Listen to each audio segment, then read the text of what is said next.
Dear faith partners, greetings in the name of our Lord Jesus Christ. ఈరోజు ఒక ఆలోచన చేద్దాం. సహజంగా ప్రతి మనిషి జీవితంలో సిగ్గు అనేది ఒక సిగ్గుపడటం, సిగ్గు లేకపోవటం, సిగ్గు చెందటం ఇలాంటిది ప్రతి మనిషి జీవితంలో జరుగుతూ ఉంటుంది. బైబిల్ నుంచి అసలు మనం ఎందుకు సిగ్గుపడతాం, ఒక మనిషికి సిగ్గు ఎప్పుడు కలుగుతుంది అనేది బైబిల్ చాలా స్పష్టంగా చెప్తోంది.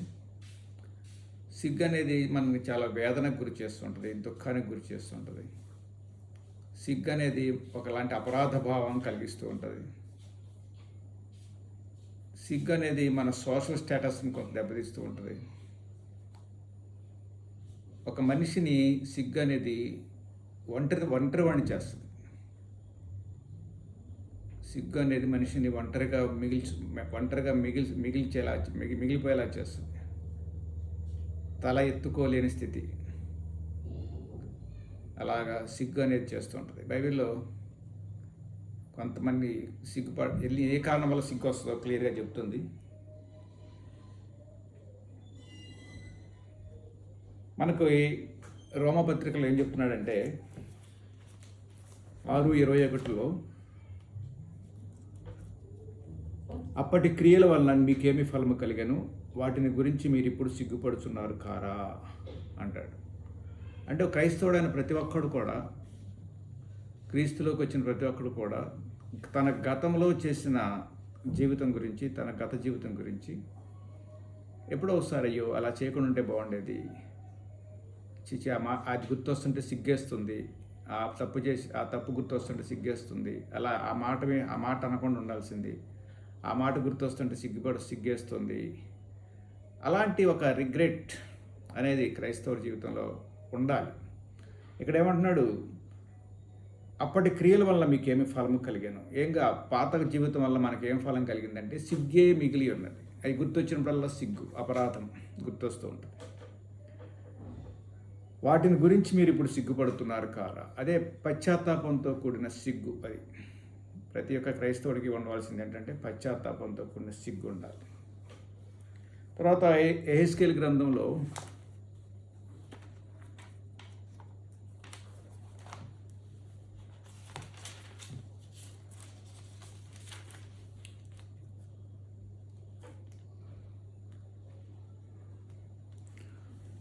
36:32 ఏమంటున్నాడంటే, నేను ఇలాగ చేయట్లేదని తెలుసుకున్నది ఇదే ప్రభువైన యెహోవా వాక్కు. ఇశ్రాయేలీలారా, మీ ప్రవర్తన గూర్చి చిన్నబోయి సిగ్గుపడుడి. మన ప్రవర్తన వల్లే మనకు సిగ్గు వస్తుంది, సిగ్గు కలుగుద్ది. బైబిల్ ఏం చెబుతుందంటే, మన ప్రవర్తనను బట్టి మాత్రమే మీ ప్రవర్తన గూర్చి చిన్నబోయి సిగ్గుపడుడి. చాలాసార్లు చిన్నపోతూ ఉంటాం, సిగ్గుపడుతూ ఉంటాం మన ప్రవర్తన బట్టి.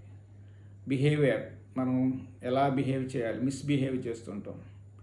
దానివల్ల మనం సిగ్గుపడుతూ ఉంటాం, సిగ్గుపడాల్సి వచ్చే పరిస్థితి వస్తుంది.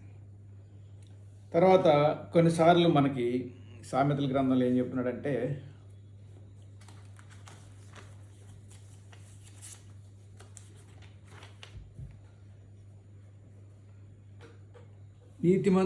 యోగ్యురాలు తన పెనిమిటికి కిరీటము, సిగ్గు తెచ్చినది వాని ఎముకలకు కుళ్ళు. అంటే ఎవరి వలన సిగ్గు వస్తుంది? ఇక్కడ భార్య వలన సిగ్గు వస్తుంది.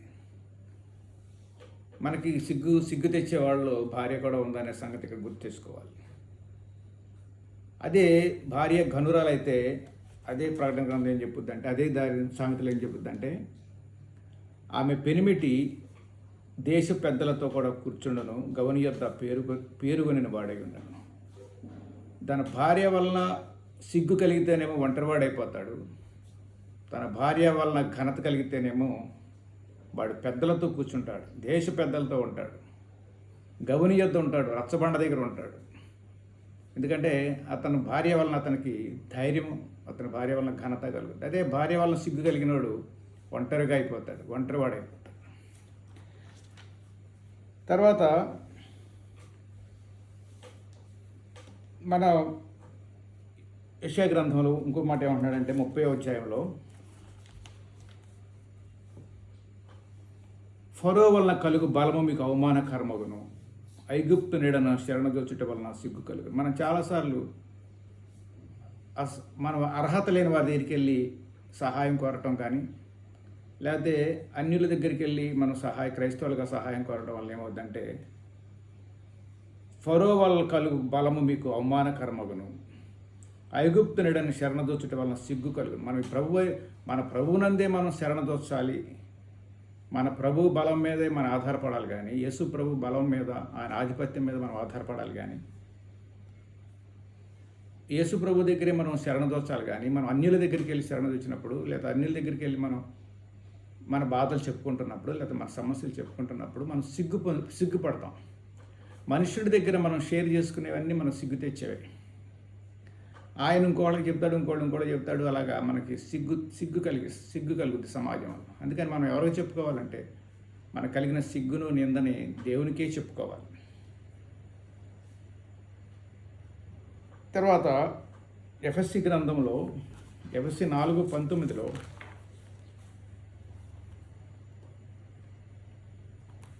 వారు సిగ్గులేని వారు ఉండి నానా విధమైన అపవిత్రతను అత్యాశతో జరిగించుటకు తమ్మును తామే కామకత్వమునకు అప్పగించుకొనిరి.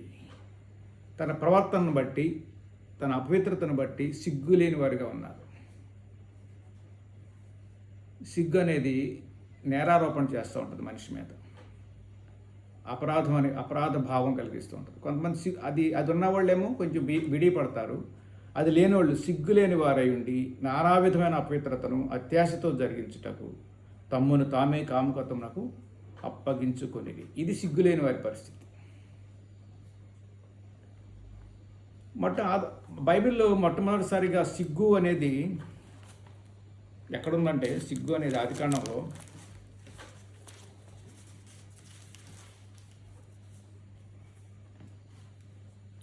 ఆదికాండం 3:8 ఏమంటున్నాడంటే,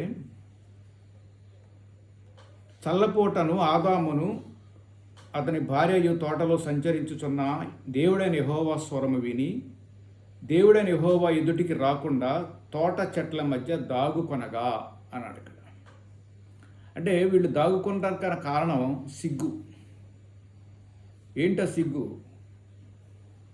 వారు అంతకుముందు తెలియని ఒకలాంటి ఎమోషన్ వాళ్ళలోకి వచ్చేసింది. అంతకుముందు తెలియదు అది, ఆ ఎమోషన్ ఏంటో. అది 2వ అధ్యాయం 25వ వచనంలో ఏమంటున్నాడంటే, అప్పుడు ఆదామును అతని భార్యయు వారిద్దరూ దిగంబరులుగా నుండిరి, అయితే వారు సిగ్గు ఎరుగకుంటరి. అక్కడేమో సిగ్గు ఎరగకుండా ఉన్నారు. ఎప్పుడైతే వారిలోకి పాపం ప్రవేశించిందో వారు సిగ్గునకు లోనైపోయారు. ఎప్పుడైతే సిగ్గునకు లోనైపోయారో దాక్కున్నారు. ఎప్పుడైనా మనిషిని సిగ్గు దాక్కునేలా చేస్తుంది. సిగ్గు మనిషిని ఎలోన్ చేస్తుంది, ఒంటరి వాడిని చేస్తుంది. ఇక్కడ వీళ్ళు అప్పటి వరకు దేవునితో సాంగత్యం చేసేవాళ్ళు ఏమైపోయారంటే, ఒక్కసారిగా హైడ్ అయిపోయారు, దాక్కోవటానికి ప్రయత్నిస్తున్నారు. దేవుని ఎదుట ఎవరు దాక్కోగలరు? కాబట్టి సిగ్గు అనేది ఒక మనిషిని కృంగదీస్తుంది అన్నమాట. అయితే బైబిల్ ఏం చెబుతుందంటే, ఈ దిగంబరత్వం వల్ల వచ్చిన సిగ్గు, ప్రకటన గ్రంథం ఏం చెబుతుందంటే, ఈ దిగంబరత్వం ఎలా పోగొట్టుకోవాలి, సిగ్గుని మనం ఎలా పోగొట్టుకోవాలి అనే దాని మీద బైబిల్ ఏం చెప్తుందంటే,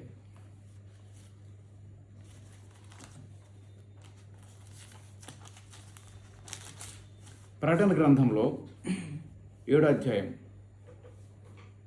9వ వచనంలో ఏమంటున్నాడంటే, వారు తెల్లని వస్త్రములు ధరించుకున్న వారే ఖర్జూరపు మంటలు చేత పట్టుకొని సింహాసనం ఎదుటను గొర్రెపిల్ల ఎదుటను నిలువబడిరి. ఇక్కడ ఏం కట్టుకున్నారు? వీళ్ళు తెల్లని వస్త్రాలు కట్టుకున్నారు. అంటే దిగంబరత్వాన్ని, దేవుడు వాళ్ళ దిగంబరత్వాన్ని తొలగించేసి వాళ్ళకి ఏమి ఇచ్చాడంటే తెల్లని వస్త్రాలు ఇచ్చాడు, రక్షణ వస్త్రాలు ఇచ్చాడు, లేకపోతే నీతి వస్త్రాలు ఇచ్చాడు. అక్కడ క్వశ్చన్ వేస్తున్నారు, ఏమని అడుగుతున్నారు? ఎక్కడి నుంచి వచ్చారు వీళ్ళందరూ అని అడిగితే, ఎక్కడి నుంచి వచ్చారు అయ్యా నీకే తెలియనని అనగా అతడు 14వ వచనం 7:14 వీరు మహాశ్రమల నుండి వచ్చిన వారు గొర్రెపిల్ల రక్తంలో తమ వస్త్రములను ఒదుగుకొని వాటిని తెలుపు చేసుకొనిరి. ఇది ఫైనల్గా మనం చేయవలసిన పని. ఈ లోకంలో నిందలు, సిగ్గులు ఇవన్నీ పక్కన పెట్టేసి మనకి ఉన్న ఆ సిగ్గు వల్ల వచ్చే ఆ దిగంబరత్వం వలన వచ్చిన సిగ్గు, పాపం అనే దిగంబరత్వం నుంచి వచ్చిన సిగ్గు, ఆ సిగ్గునంతటిని మనం పోగొట్టుకోవాలంటే నీతి వస్త్రాలు తెచ్చుకోవాలి. నీతి వస్త్రాలు తెచ్చుకోవాలంటే మన పాత వస్త్రాలు, లేకపోతే మన పాత స్థితి అంతా గొర్రెపిల్ల రక్తంలో తమ వస్త్రంలో ఉదుక్కుని వాటిని తెలుపు చేసుకునేది, ఆ సిగ్గుతో డాగులు పడిపోయిన స్థితి అంతా, సిగ్గుతో మల్యమైపోయిన స్థితి అంతా, ఒంటరితనం అంతా ఎక్కడ యేసుక్రీస్తు రక్తంలో మనం ఉదుక్కున్నట్లయితే ఆయన మన వస్త్రాలను తెల్లగా చేసి ఆయన ఎక్కడ తీసుకెళ్తాడంటే, సింహాసనాసీనుడైన మా దేవునికి నీ గొర్రెపిల్లకును మా రక్షణకై స్తోత్రం అనే మహాశబ్దంతో ఎలుగెత్తి చెప్పిరి. అది ఇక్కడ సాక్షులుగా ఉండటమే కాదు, కానీ పరలోకంలో కూడా మనం మా తండ్రి దేవుని ఎదుట సాక్షులుగా ఉంటాం. అలాంటి స్తోత్రం అని మహాశబ్దంతో ఎలుగెత్తి చెప్పే స్థితిలోకి దేవుడు మనల్ని నడిపించునుగాక. ఆమేన్.